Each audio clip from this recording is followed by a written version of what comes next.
Good morning, everyone who is joining us. I'm just giving it a few seconds to allow all of you to come in from the waiting room. So we will get underway in just a few seconds. Okay, good morning and a very warm welcome to Democracy Reform Conversations, the first online event organised by the new EU Democracy Reform Observatory, a joint initiative of the Bertelsmann Stiftung, European Policy Centre, the King Baudouin Foundation and Stiftung to foster debate on modernising European democracy, particularly in the wake of the Conference on the Future of Europe. Some of you will remember our previous conference conversation series, and against the backdrop of some very significant challenges for the EU. We're going to hear more Observatory and what its aim is in just a moment. The focus of our discussions today will be on citizen participation in the EU, learning from the European Citizens Panels. My name is Jacki Davis. I have the privilege of moderating our discussions, as I did conference conversations, and this will be a totally interactive session based on questions from me to our panel, who I'll introduce in a moment, but also I hope from you. If you have a question or indeed a comment to what you are hearing, please, if you want to write it, click on the Q&A button, not the chat, the Q&A, and please be as brief as possible so I can see at a glance what your question is and who it's for. If you would prefer to ask your question orally, click on the raised hands button and I will unmute you when the time comes. If you want to share what you are hearing on social media, please use the hashtag Democracy Reform Conversations, and the team will be tweeting out from this event using the old Twitter handle from Conference Conversations of conf_observe. So joining me today, I am delighted to welcome Colin Scicluna, who is head of the Cabinet of European Commission Vice President for Democracy and Demography, Dubravka, Šuica, who leads the Commission's work on deliberative democracy and, of course, on the Conference on the Future of Europe. Kalypso Nicolaïdis, great to have you with us, Chair in Global Affairs at the School of Transnational Governments, European University Institute, the to most of us, and convener of the EUI's Democracy Forum, Andrey Demidov, project manager at Bertelsmann Stiftung, and Johannes Greubel, head of the Transnationalisation programme and Connecting Europe at the European Policy Centre.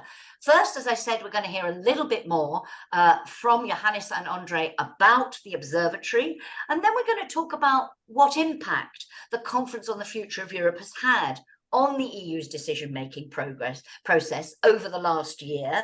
Has it really made any difference?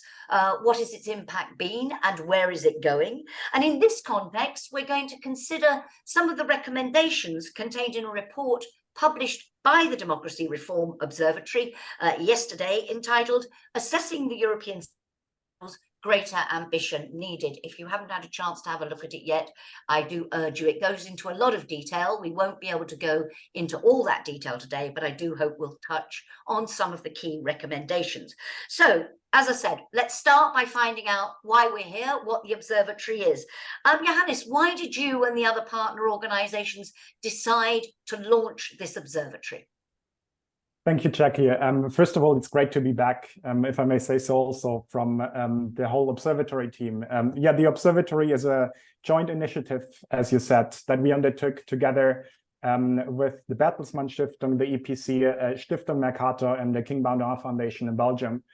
Following up on the conference observatory, a very successful project that we undertook during the conference to monitor, analyze, and contribute to the debates of the Conference on the Future of Europe. And yeah, in that observatory, we followed policy debates as well as debates on how to innovate participatory democracy with participatory elements. Now, once the conference ended, we felt it was important to keep up this role on the basis of particularly two bigger considerations. First of all, to facilitate change, both in terms of broader EU reforms and regarding ensuring that the innovations in citizens' participation that we saw brought by the Conference on the Future of Europe continue. I think, the EU Democracy Reform Observatory will seek to advance the discussion on the role of participatory democracy and the connection between representative and participatory democracy.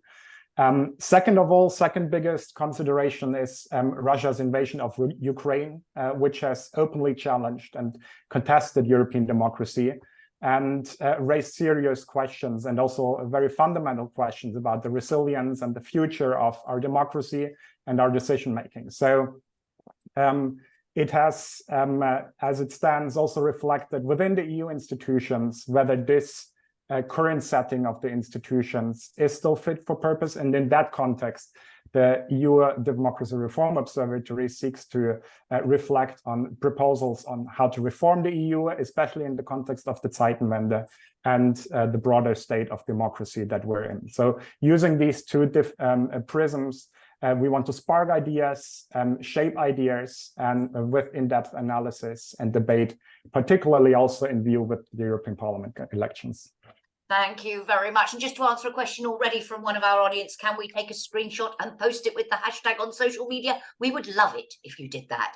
Andrey, so that's the objective. In terms of concrete activities, what do you hope, what is planned? What do you hope it will achieve? Thank you very much, Jacki, and thank you very much, Johannes, for letting our audience know about our objectives. Yeah, Jacki, it's a great start of the season. First of all, I'm really happy to be here to converse with you. So we have prepared what I like to refer to as 3 programs. So we have a debate program, and we are part of one of the events, a part of the event series that we planned on the most important topics pertaining to the issues that Johannes have just talked about, namely EU democracy, reform of the EU democracy, modernization of the EU democracy, with a particular take on citizen participation and on understanding what kind of added value citizen participation has in the process of modernizing EU democracy. So we have planned a couple of interesting events ahead of us. So please check in.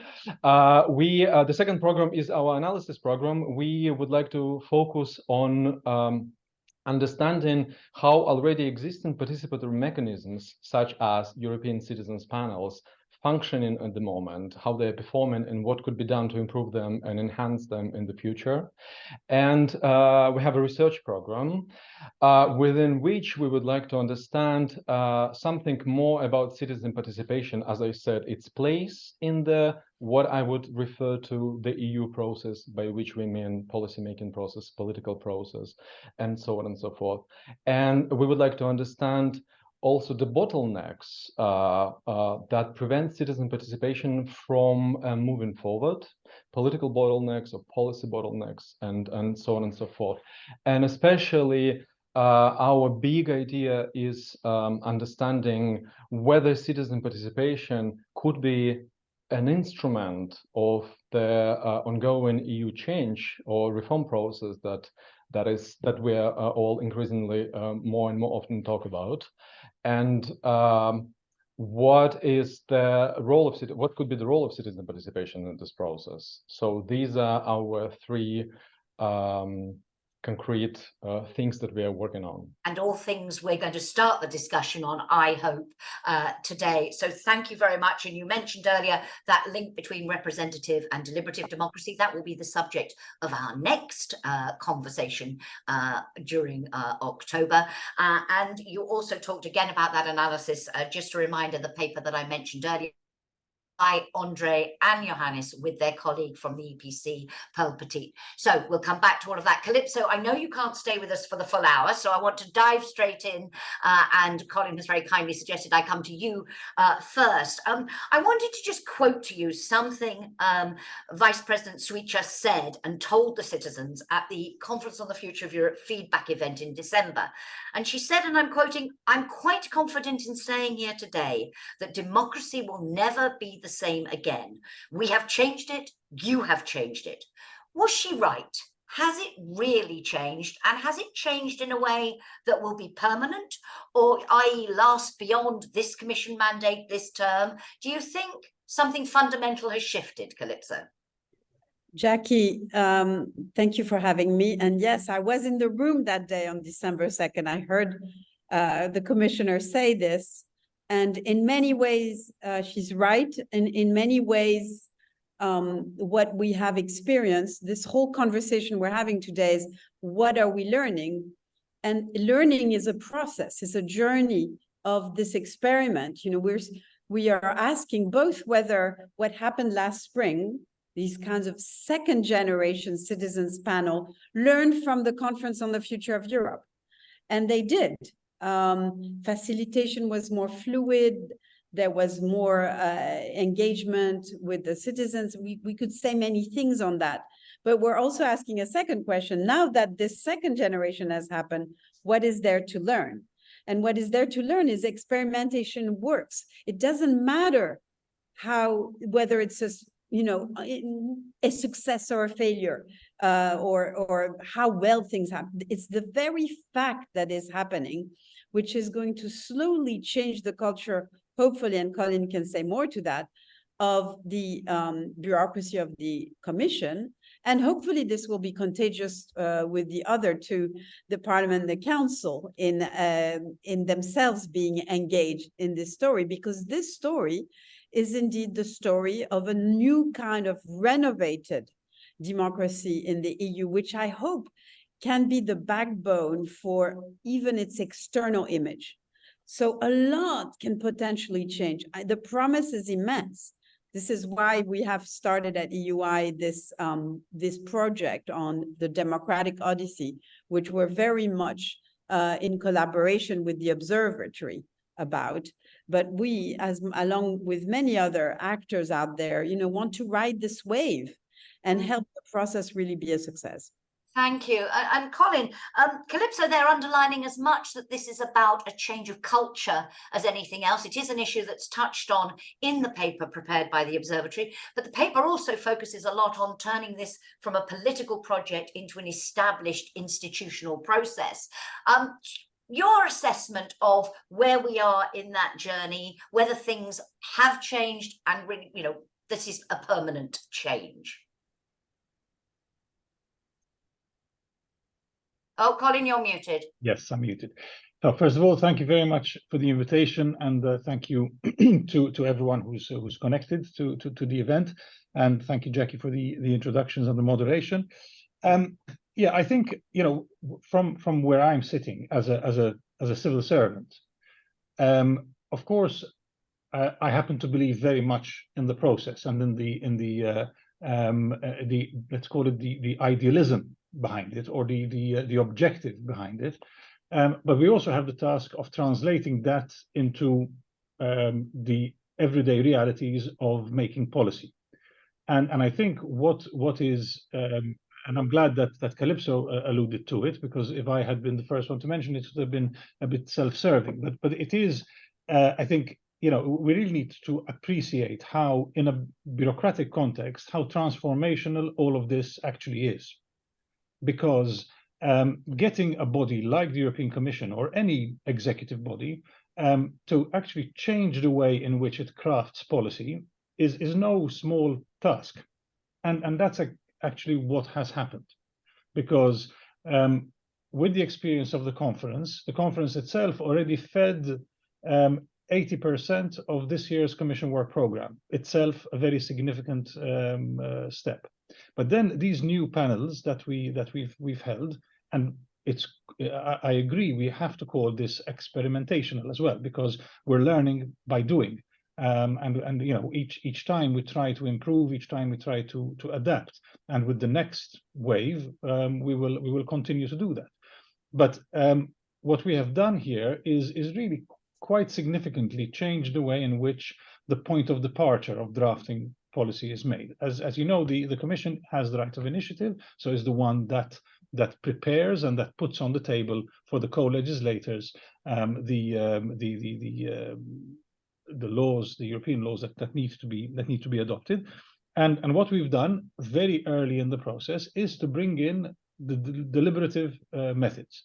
And if you take, for example, the panel on virtual worlds, and you look at what the Commission had adopted in June a few months ago, you will see, if you compare that to the outcomes of the citizens panel on virtual worlds, you'll find a great deal that matches. So we are listening to what the panels are telling us. We are taking guidance from what citizens are telling us, and this is a significant step. It takes time. Indeed. I mean, one issue I want to come back to is the Commission has indeed led on this and has, as you account of it. What about the other institutions and the degree to which they are listening? And I know one of the key recommendations of this report, that institutionalization of this, but we'll come back on that.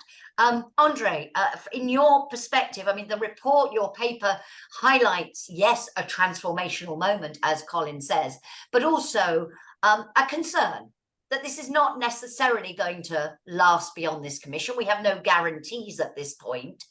What is your assessment of how permanent the change has been in the ways the commission in particular does business? Yeah, Jacki, you're right when you alluded to the fact that we may not have this process as institutionalized and as firmly set up after the change of the commission. First of all, we are entering the intense pre-elections period, and we are talking about whether these instruments will live after the European election, after the change of the commission. So we need to be, of course, careful with such assessments. Hopefully, we would like to hope that the rules have been set and the rules have been in place, and perhaps the living span of these rules will be much longer than the electoral cycle, the European electoral cycle. However, that's so much I can say, and probably we all can say. We need to see what's going to happen after the elections. Yet, let me get back to where you started. A transformational moment, indeed, and I would agree with Colin here that for an executive body, to change the way it's making policies in its bureaucratic fashion and so on and so forth. That is indeed a transformational moment. Yet remains to be seen whether that stays like this. And Johannes, is that why the emphasis in your paper on embedding that institutional framework, in setting guidelines, in making sure there's lots of recommendations for how to institutionalize it, how to build the infrastructure and so on? Is that why you put the emphasis there, to try to ensure that it lives beyond the political commitment of this commission? Yeah, yes, indeed. I mean, that is one consideration to have, that when von der Leyen announced this initiative more than a year ago now, it was a political priority. It was nowhere codified. But that is why the experimentation with the panels, the first panels, were so important, and were so important that they happened when they happened, that they happened very fast. Because now we have a president, we have seen that not only the methodology, not only the panels themselves can work, we have a functioning basis of what to develop, but also that actually what citizens have to say can be of added value. And I think if you ask in the DGs that we're working on the concerned policy files, that is also a key finding that you would see, that actually what citizens came up with is of added value for the work, for the legislative work of the Commission. So that's why these first panels were so important, but it is also why further institutionalizing it and further formalizing this guideline is so important. Yes. And one key point that the paper makes is to be sure that you're not engaging with citizens. This doesn't become a tick box exercise, as it were. They affirm what you intended to do in the first place. Kalypso, what is the key for you to making sure, you talked about that change of culture, what key to getting that right? Do you believe this emphasis on institutionalizing it is the right way forward? How do you see the way ahead? You're muted at the moment, Kalypso. Jacki, I really do believe this, along with our friends at EPC and the whole observatory, the paper, which I've just only skimmed through, so it's hard to comment. But I think we're all on that wavelength. It's important to remind ourselves that there are many citizens panels, assemblies out there we see in France, my country, you know, Macron just had one on the end of life, all very interesting and important, although with controversies around them. Yes, but the real turning point will be when these assemblies become part of the fixture of everyday life of a citizen. You know, Brussels, Paris, Brussels has just made a permanent climate change citizen assembly. Paris has created a permanent one, so cities have done it. And the question we're all facing is whether the EU can create a permanent, or let's call it a standing body. Sometimes people get a bit confused by this word permanent or institutionalized. Since it will be rotating citizens, of course, nobody's permanent in there. That's why it's actually very desirable, because they can't be captured by special interests. But it's a standing body. So the advantage is that it's perceived by citizens, first of all, as something that can appeal to their social imaginary. They think EU, okay, there's the heads of states, there's the parliament, but here is this rotating assembly that might actually meet all around Europe, that I know is there, that will self-empower, that might choose some topics, but then the other bodies can give it topics to debate.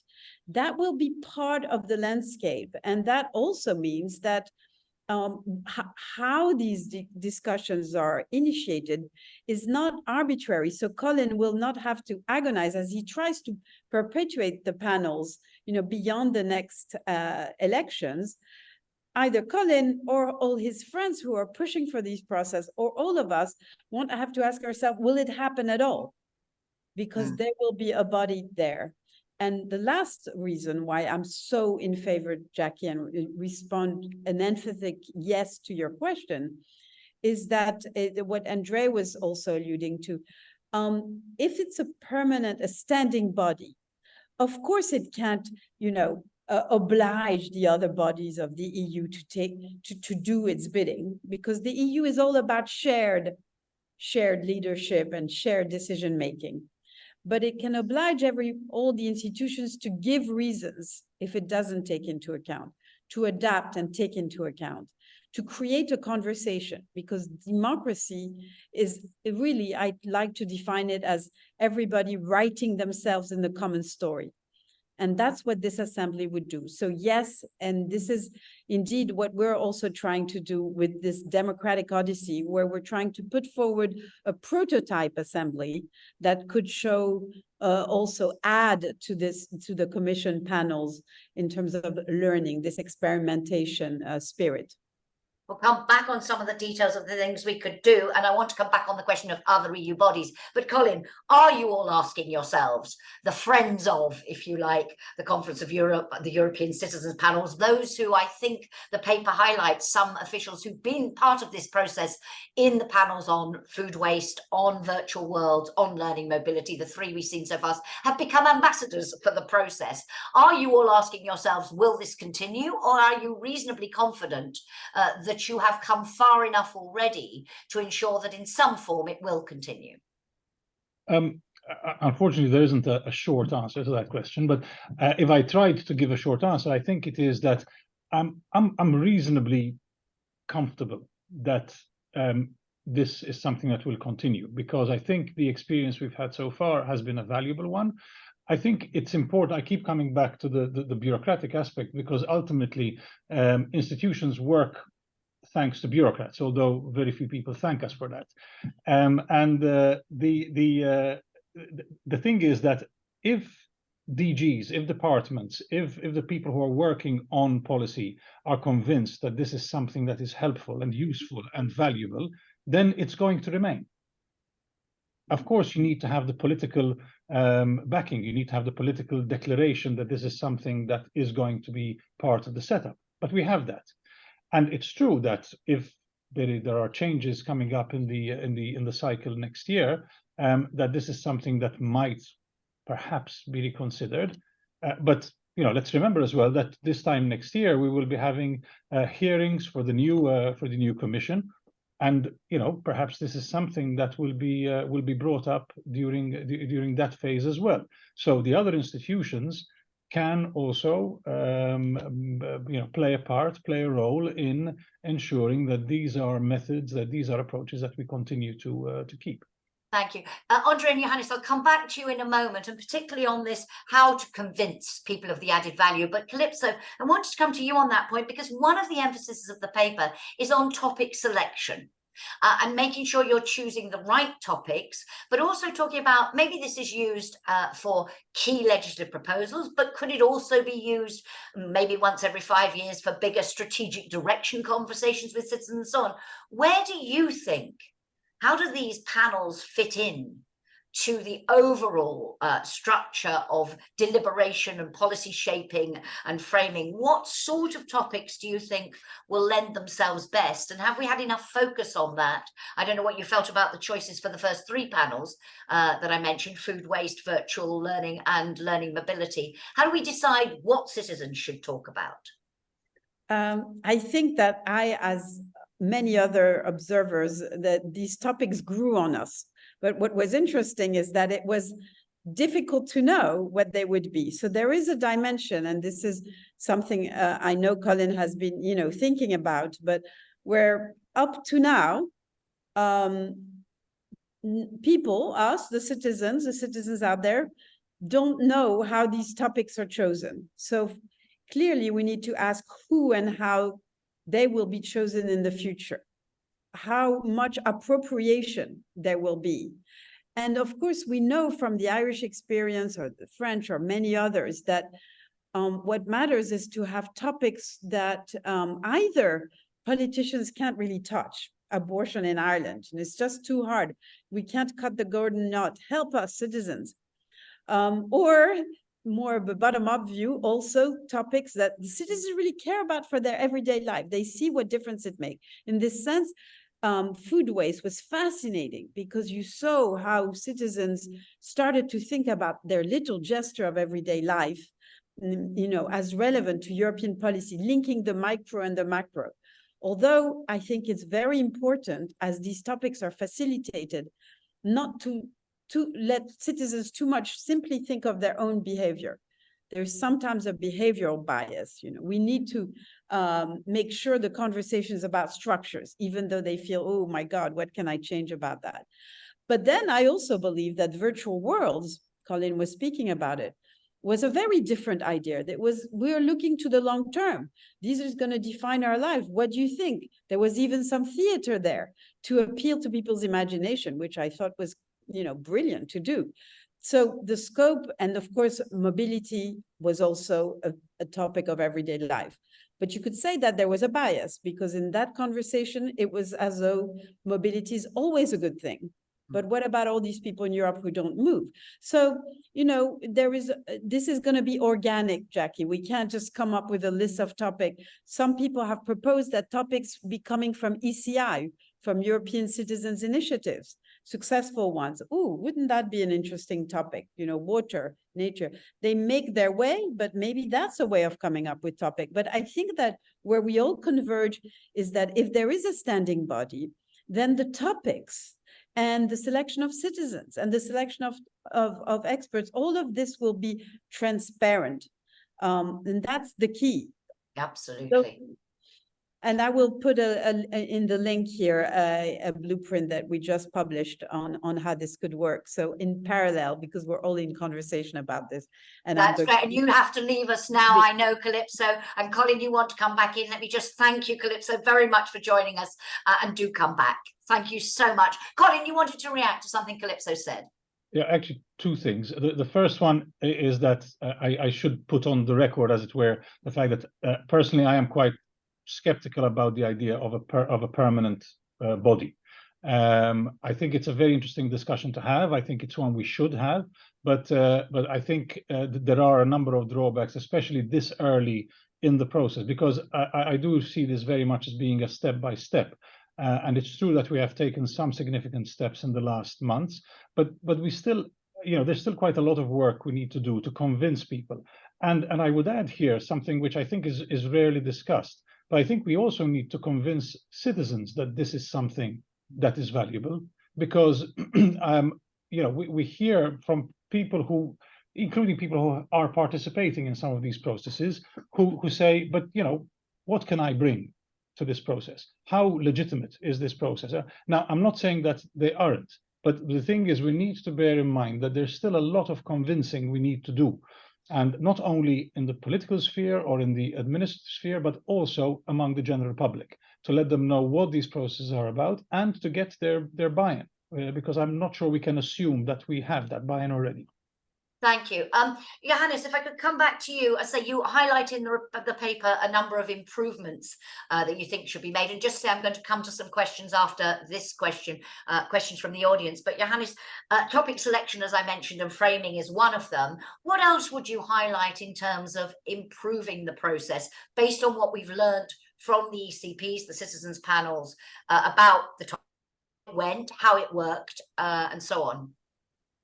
Topic selection is definitely an issue. Not only which topics, but also how do we discuss these topics. We've seen in at least some of the panels, some of the pilot panels, that the topics were still, despite having been narrowed down in comparison to the conference, they were still rather broad. And only loosely linked to the legislative file they actually were supposed to input to.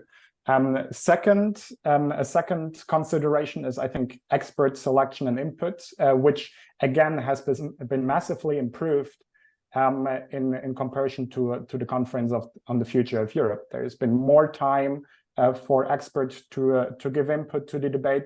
Still, we felt that there could be more information. Citizens could benefit from receiving more information, especially during the hot phases of coming up with recommendations. A third aspect is connected to representativity, which is also something highlighted in context of the conference on the future of Europe. I think we broadly have representativity, but in terms of inclusion of minorities, inclusion of non-EU citizens living in the EU, I think more could be done. And a lot of considerations that there are, I think, are closely linked to the time. Overall, I think there was not enough time, although it is a tight slope to do how much time can you actually spend with citizens. But we thought deliberations, especially the depth of the recommendations, could have benefited from more time. And also, here in the process, because if you really want to take, the Commission had a political imperative now to get some panels underway, and so we are at the end of a legislative cycle, so a feeling maybe some came a little too late. But how important is that, having these panels early in the process? And maybe perhaps what would you highlight among those improvements as most important? I think sorry, no, that was to Johannes. Sorry, that was to Andrey. Sorry. Okay, yeah. Sorry. Besides improved methodology and besides improving representativity and deliberative style and so on and so forth, in our paper we also asked ourselves the question whether the EU institutions, and here is the crowd, I have to follow up on to what Colin said. Here is the crowd which in our opinion needs a little bit more convincing, right? Unlike the citizens, what should be done for the EU institutions to actually rise up to understanding that the citizens' assemblies or other formats of citizen participation actually can be a very effective democratic tool to actually perform a variety of functions, not necessarily be organized ahead of legislative proposals, but also could be used to discuss larger and more ambitious EU goals, strategic goals, or the transnational challenges that the EU is facing at the moment. or perhaps, as I said earlier, be an instrument in the EU reform process. So one of the improvements, and sorry for referring to this as an improvement, that we see and that we argue about in our paper is actually this more ambitious understanding of the more ambitious approach to European citizens panels and to citizen participation in general. And that is besides a number of steps that, in our opinion, could actually enhance their potential, namely linking them to already existing participatory instruments. And we've heard here already how citizens' assemblies could be linked to, let's say, European Citizen Initiative, and there's a plethora of other participatory instruments, making them an integral part of this, what we call participatory infrastructure.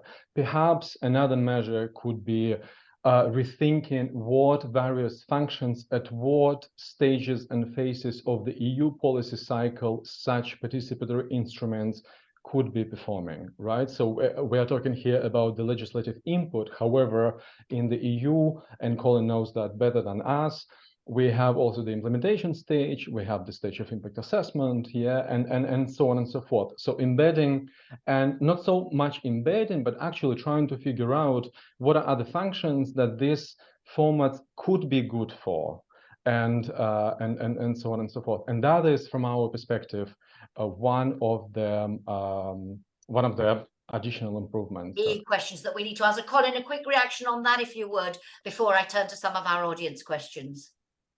Well, I think it's right to look at what we're trying to do in the context of the broader kind of decision-making setup that we have across the institutions, and to look at this aspect of citizen participation as being a very important element of it.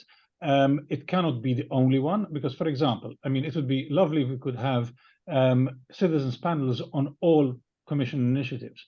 But then we have, you know, it's vulgar to talk about money in polite company, but ultimately it boils down to having the budget to be able to do this. You know, getting 150 people from all over Europe for 3 weekends to Brussels, it costs money. So we have to. That's also why the topic selection aspect is important, even from a practical point of view. So we need to also make sure that we are at the same time strengthening all forms of engagement, and making sure, you know, so the impact assessments remain as important as they always were. The possibility of having citizen participation, you know, by having consultations online and other forms of consultation are as important as they always were. Thank you. I'm going to take a question from Guillaume McLaughlin. Guillaume, I have unmuted you. What is your question or comment? Lovely to have you with us. Guillaume, are you there? Speak to me. I'll take another question, then I'll try again. Karina Stragelat asks, will the Commission's Citizens' Assemblies on key legislative proposals resolve our concerns with European democracy, i.e., are they enough? How do they fit into this broader, the never-ending debate about the democratic deficit? And Diego Bermejo, I hope I pronounced that correctly, says, shouldn't we be talking more about political dilemmas in topics? Positioning European society on a political dilemma could considerably increase the impact of these panels. I wonder, Diego, if you could give us an example of what you think would work, what you see as a political dilemma rather than a topic. But Colin, will they be enough? How do you see this in the broader debate about European democracy? Because I think it was Andrey mentioned at the beginning about the context in which we are talking about this, against the backdrop of the invasion of Ukraine by Russia, against the backdrop of the huge challenges we face in what has become known as the Zeitenwende. How do they fit into the bigger picture? I mean, the short answer, of course, is no, they are not enough by themselves. And I think that we need to find, you know, look at whatever means we have to strengthen our democracy, to strengthen our institutions, to bridge the gaps between citizens and the institutions. I think this is a very effective method, and the more we have of them, the more we can bridge that gap, including because the experience we've had so far is that every participant in one of these panels becomes an ambassador for this kind of engagement. And in many cases, you know, we've even met people who are skeptical about the EU, remained relatively skeptical about the EU, but were more encouraged that the EU has value in what it is doing. So there's also, if you like, a communication aspect linked to this kind of process, which is more interactive than many other processes that are available. But yes, I think we it cannot be the only thing that we focus on, and that's why, for example, we're working on a defense of democracy package, which will be coming up during the later on this year, which looks at other aspects that we need to strengthen.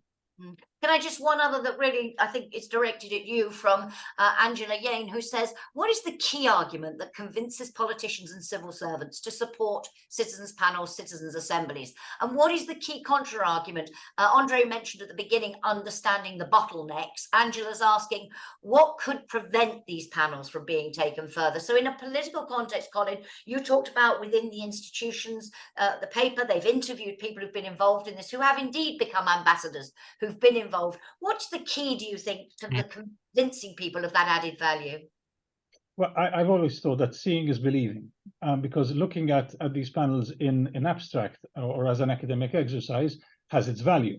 But actually seeing how these panels work is, in my view, the only way of truly understanding the dynamics at play, including because of the human dimension. So away from all of the policy, away from the debates, but there's also the fact that it's what story every individual brings to this kind of discussion. And that's something that enriches the debate no end. And you have to observe it to be able to appreciate how powerful it is. Absolutely. I'm going to come back to, I'll come back to both you, Andrey and Johannes, in a moment, but I now have Diego, who is raised his hand. So I'm hoping he can give us an example of the sort of political dilemma he thinks should be discussed. Diego, can you unmute yourself and let's see if we can hear you. Yes, can you hear me? I can hear you beautifully. Hi, Colin. How are you doing? Diego, give us an example of the sort of political dilemma you think these panels should be discussing. Well, there is now, I think, on the news, enlargement versus deepening. Yeah. No, this is one very clear one, but there is other, for example, related with the weapons that are given to Ukraine in the context of the Ukrainian war. That could be another dilemma. And well, I think you will know a lot. I mean, the point is that there are questions that where there is no agreement between states, so there is no agreement between stakeholders. And there is where the citizens could be given more added value in this kind of processes. Thank you very much indeed. And Guillaume McLaughlin, if I can come to you now, if you are with us and can hear me. Guillaume. Still somehow we're not reaching him. Andrey, your reaction to this conversation about political dilemmas, that example that Diego just gave us, and this question of convincing people. You talk a lot about the added value. You've both referred to it so far in our discussion. What do you think the key is going to be? Well, basically, Jackie, this is one of the underlying arguments that we're making in our paper. Yeah, I would like to repeat that perhaps all these big dilemmas, or what we often refer to transnational challenges, yeah, be it double transition, green digital transition, yeah, the war in Ukraine, strategic autonomy of the European Union, yeah, the normative discontent that we're experiencing in the EU at the moment. Perhaps these are dilemmas good enough to bring the citizens in for deliberation and for giving their input. And that's not only from the perspective of actually resolving the dilemma itself, yeah, because I mean, we need to see how this exercise goes on and what are the outcomes of this exercise. However, from the perspective of generating legitimacy and overall acceptance among the citizenry, towards certain solutions of these dilemmas and generating consensus and mobilizing the citizenry, around certain solutions, political solutions to these dilemmas. I think this is the added value that we definitely need to rise up to using such formats as European Citizens Assemblies and citizen participation as such, yeah, because we are trying to, in our paper, we're trying to place European Citizens Assemblies in a wider context of citizen participation. And exactly what Diego referred to, perhaps alluded to, perhaps when the stakeholders may not find it easier to find consensus, to generate consensus rather around these things, bringing citizens in could push us through these bottlenecks. Thank you very much, Colin. I think you wanted to come back and just to throw one other comment from the audience in. Daniela Vanchik says, on topic selection, what about citizens choosing the topic themselves, either ahead of the start of an assembly where they're given various options, or, as I think was mentioned by Kalypso earlier, on topics related to popular European citizens' initiatives? Just throw that into the mix, but please do react to what you've heard. Well, first of all, about the topics, the point that Iago raised, which I think is a very interesting one. However, I think we need to take a step or two back. When, during the Conference on the Future of Europe, we were criticized that we skimmed the surface by having many topics on the table and there wasn't the opportunity to go into sufficient depth. I think that with topics like food waste, for example, having 3 weekends is sufficient, and you can have a good and detailed and informed debate. On something like enlargement, I think we would need far more time to be able to go into the actual discussion and to make clear how very broad a discussion like this is. Because when we talk about enlargement of up to 10 new member states, we need to talk about the impact it's going to have on the budget. And the impact on the budget means the common agricultural policy, cohesion funds. And so each new member state that comes in is taking money away, effectively, from the pockets of somebody else, unless the budget is increased considerably. What it means to security, what it means to all sorts of aspects of the discussion. So I think the current format that we have with 3 weekends would probably not do justice to a subject of this intensity. So we would need to look at the possibility of adapting, perhaps. But of course, there's also a political decision attached, and the political leaders would need to decide whether or not, on a topic as sensitive as enlargement, whether this is something that they feel is appropriate given the timing, given geopolitical context, etc. Sorry, I know I'm being long. No. On the that Daniela made, perhaps just to mention, again, I think it's very attractive as an idea to consider that that citizens would themselves pick the topics. But then essentially that means that you have a panel about a panel, and you know, so in a way you might end up getting into a vicious circle of of having suggestions which don't necessarily match a political program. When you have a 5-year mandate, whether it's a government or a commission, you have certain priorities you want to achieve. So I think inevitably that political program can be influenced by consulting with citizens, but it also needs to follow an established path. Colin, can I just come back to this issue of the other EU institutions mentioned by all our panels at various points, because something that the paper underlines very much is there was a decision, the Commission has done this as a solo initiative, some complaints from the Parliament about not being involved, but I think the argument from the Commission was this was to inform evidence-based policy making. This is before a proposal is launched. We've seen the Parliament focusing much more on EU reform of the way the EU works, treaty change, etc. The council really, frankly, virtually ignoring it, apart from a bit of lip service. As we go forward, I mean, if these panels, you've talked about how the recommendations were reflected, particularly you mentioned virtual worlds and so on, but if then the other institutions simply ignore them, there's nothing you can do to make sure that they take into account what these panels are doing. And going back to convincing citizens to take part, that could lead to a huge frustration with the whole process. The paper calls for a new interinstitutional.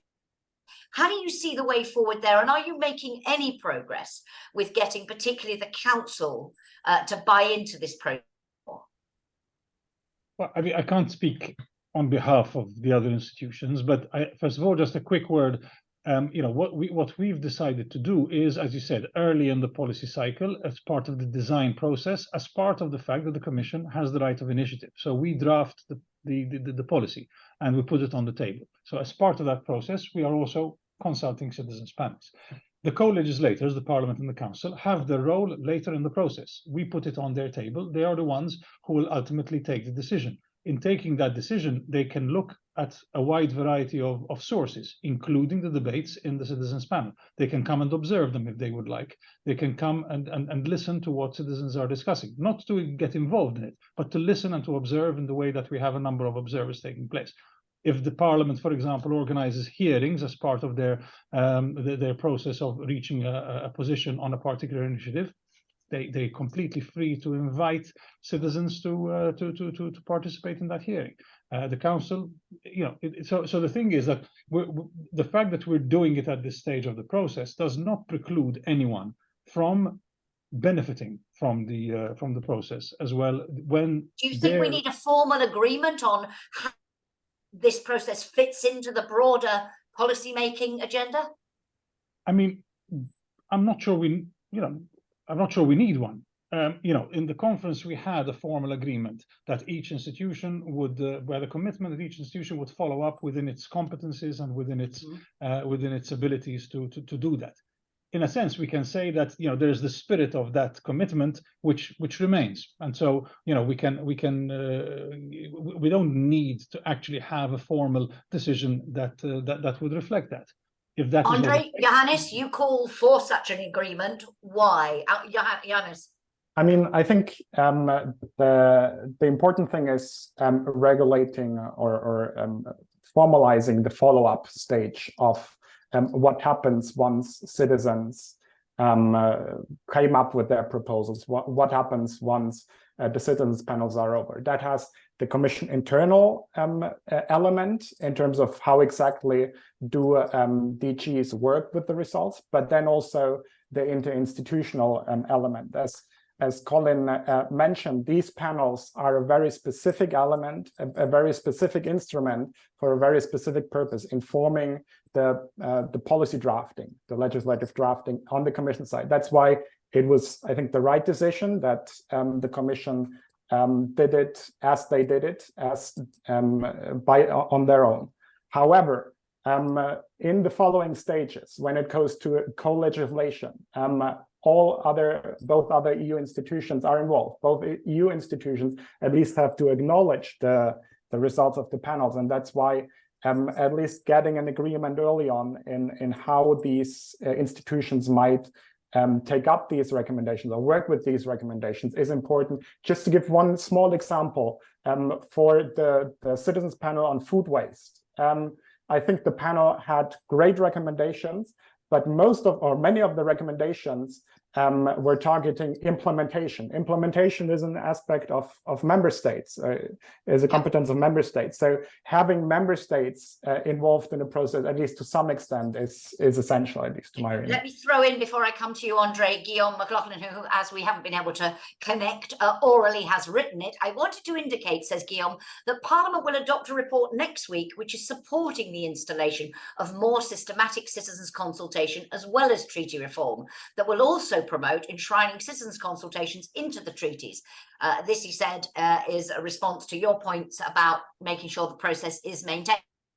Guillaume, we have elections in less than a year where you can expect pressure for consultation mechanisms to be significant. And Andrey, please do react to what we've just been talking about. But on this question, and we have very little time left, I wanted to ask about the impact of all of this on next year's Parliament elections. Do you think it will have an impact, Andrey? Oh, Jacki, I guess I'm as curious as we are all here whether that will have an impact. I would be really curious to see whether the political parties, European political groupings and parties, take on in their programs on the experience of Citizen Participation Conference on the Future of Europe, whether that will become a political priority for political parties. I would love to see that, right? Because we need the support of traditional collective actors in pushing the idea of citizen participation further.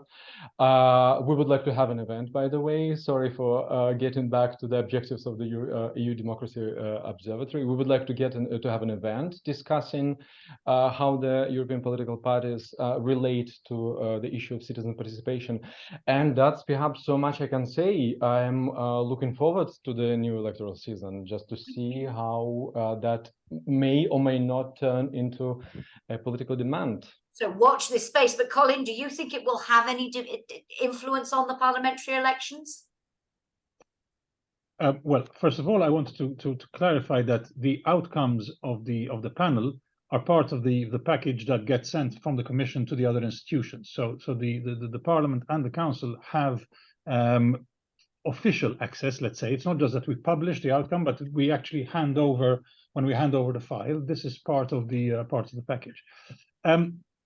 I, as a citizen, I would say I hope it is an issue in the elections, and as I mentioned before, also as part of the one of the first jobs that the Parliament has is the approval of the new Commission. So there is an opportunity for the Parliament to really put ideas on the table and to ensure that there are commitments made by the incoming Commission.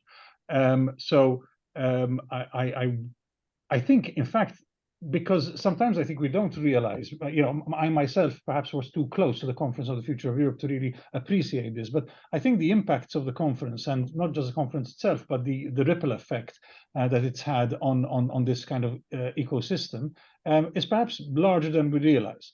And I think I find it difficult to imagine a debate before the Parliament, before the elections, where it would not be an issue.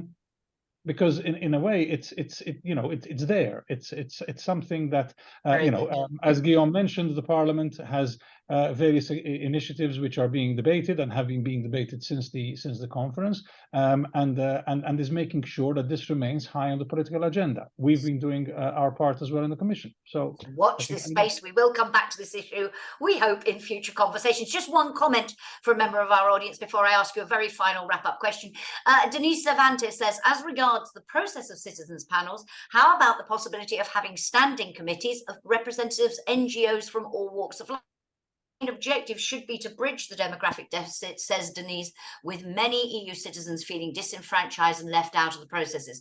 I know that the paper does explore the relationship between this sort of consultation, deliberation, and the consultations that NGOs traditionally take part in. We'll park that just as a comment for now. But before we close, and I'm going to come to Andrey first, then Johannes, and final word. And I want to quote the former European Parliament President, sadly no longer with us, David Sassoli, who said at the launch of the Conference on the Future of Europe, quotes, "Democracy has not gone out of fashion, but it must update itself in order to keep improving people's lives." And the paper says that the European Citizens Panels are, as we've heard from our speakers from the Observatory today, a step forward, but, and I quote, merely the start of the journey. For each of you, in less than a minute, and Andrey, I'm going to come to you first. Of all the things we've talked about, what for you is the most important priority for action if we are to ensure that these panels can play the vital role, that added value, bring that added value that you talked about?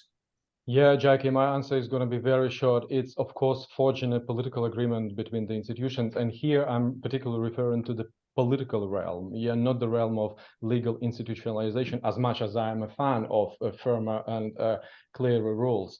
Political agreement between the institutions that citizen participation is something more than a technocratic tool of policy making that needs to remain with an executive body like the European Commission, right? But it has a bigger potential. Thank you very much, Johannes. I'm going to say something that has already been mentioned earlier by Kalypso, and I think also Colin. Let's keep trying. Let's keep experimenting. Let's keep further developing what we have. There's, I think, so many ideas out there, so many proposals. Kalypso mentioned one. We have a couple of further. And I think the past experiences, both in the conference context and now in the new generation of ECPs, show that these participatory exercises, they work and they are a step in the right direction, but we have to continue the journey. We cannot just stop here. Thank you. Colin. I think President Sassoli was perfectly right. Democracy isn't static. It's not something that remains fixed in stone. It's something that has to adapt and has to evolve as well. And I think that what we're doing here is a very important part of it. There are still a lot of people who need to convince, and we need to comfort as well.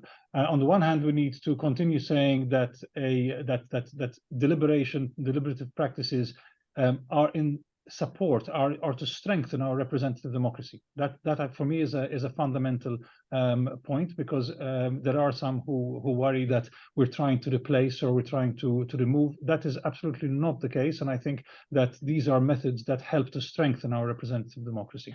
On the other hand, by bringing in people who are not experts, we need to comfort the experts that these people are not going to put them out of a job. That what we're doing here is trying to bring, as one of the participants in the Conference on the Future of Europe said, we are not experts on anything, we're just experts on real life. And in reality, this is part of the value added that we bring. And what ultimately we want to do is something that my vice president is saying all the time: we need a democracy that's fit for the future. And by bringing citizens closer to the way decisions are designed and made, makes our democracy more vibrant, more accessible, and people feel that they are not being left behind. Colin, thank you so much. You have made the perfect link to our second democracy conversation, which will take place next month, on that very subject of the link between representative and deliberative democracy. It's something the European Parliament's internal think tank is working on. It's something the Observatory is working on. So we will come back to that. Thank you all so much to many of these issues. In answer to questions from you will find a link to the paper that I've been referring to repeatedly this morning on the EPC website and on the Observatory website. So if you haven't had a chance to take a look, I do urge you to do so. It goes into much more detail about this topic. Thank you, Andrey. Thank you, Johannes. Particular thank you to you, Colin, for joining us. We're really very grateful to you for finding the time. And thank you to you, all of you, for joining this first event, this first Democracy Reform Conversations. And I really do hope to see you at future events. Thank you very much, and goodbye for now. Thank you very much, Jacki. Thank you. Goodbye, Thanks, Johannes, Colin. Thanks a lot.